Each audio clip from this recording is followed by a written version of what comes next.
নমস্কাৰ আপোনালোক সকলোকে মোৰ গল্পপাঠ অনুষ্ঠানটোলৈ পুনৰ এবাৰ স্বাগতম জনাই মই আজি বহুত মাহৰ মূৰত এটা নতুন গল্প আপোনালোকৰ মাজলৈ লৈ আহিছোঁ। এই গল্পটো এই বছৰৰ মে' মাহৰ প্ৰান্তিক নামৰ আলোচনীখনত প্ৰকাশ পাইছিলে। যিহেতুকে মোৰ গল্পটো একেবাৰে মনত নাই, গতিকে মই আলোচনীখন লৈয়ে লৈছোঁ আপোনালোকৰ ওচৰত চাই পাঠ কৰিবৰ কাৰণে। আশা কৰোঁ আপোনালোকে ভাল পাব, আৰু যদি ভাল পায় তেতিয়াহ'লে মোৰ ভিডিঅ'টো লাইক কমেণ্ট আৰু শ্বেয়াৰ কৰিবলৈ নাপাহৰিব, আৰু লগতে মোৰ চেনেলটো ছাবস্ক্ৰাইব কৰিব। ঠিক আছে, তেতিয়াহ'লে মই আৰম্ভণিতে ইমান সময় নলৈ মই মোৰ গল্পটো লৈ আগবাঢ়িছোঁ। মোৰ গল্পটোৰ শিৰোনাম হৈছে অনিবাৰ। মা, যাবি নেকি? আকৌ এবাৰ ভাবি চাচোন, ইয়াত গাঁৱৰ মানুহসোপাৰ কাঠমৰা কথা শুনি কিমান থাকিবি। এইবাৰ প্ৰশান্ত ঘৰলৈ আহোঁতে মাকক বহুত জোৰ কৰিয়ে তাৰ লগত নিবলৈ ওলাইছিল। ঘৰৰ পৰা যাবলৈ ওলায়ো চোতাল সাৰি থকা মাকক আকৌ এবাৰ কৈ চালে। মাকেহে বোলে, বাপেৰে এইখন ঘৰলৈ বিয়া পাতি আনিছে যেতিয়া ইয়াতে মৰিম, ইয়াতেই থাকিম।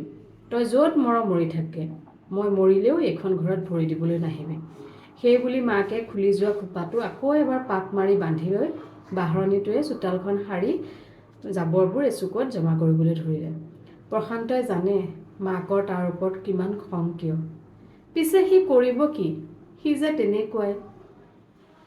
এইবাৰ ঘৰলৈ আহি দুৰাতি থাকি উভতি যাওঁতে প্ৰশান্তই ভাবি গৈছিল, মাকে নমতালৈকে সি এইখন ঘৰলৈ দুনাই নাহে। তথাপি মাকৰ কথাতনো কিমান সি লাগি থাকিব।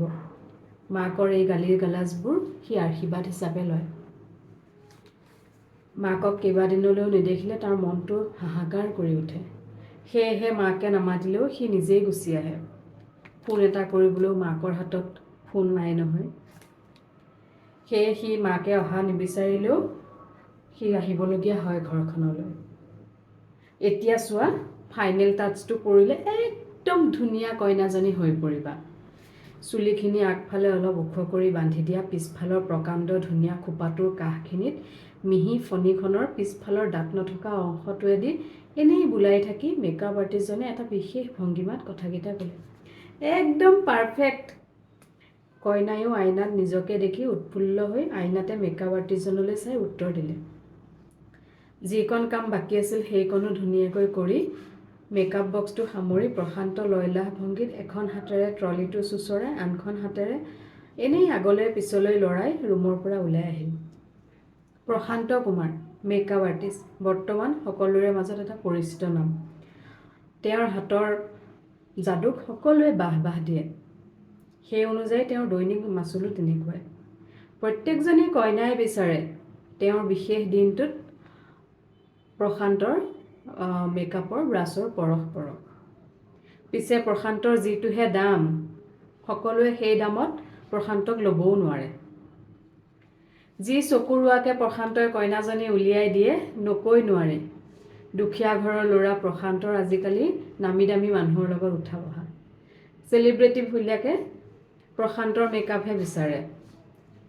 এতিয়া তাৰ টকাৰ অভাৱ নাই। দামী গাড়ী, দামী ঘৰ, বছৰি 2-3টা ইণ্টাৰনেশ্যনেল ট্ৰিপ। ইমান টকা ঘটাৰ পিছতো সি কিন্তু মাকজনীক তাৰ টকাৰে একো এটা দিব পৰা নাই। সি দিব বিচাৰে, অলপ ঘৰখন ঠিক ঠাক কৰি দিব বিচাৰে।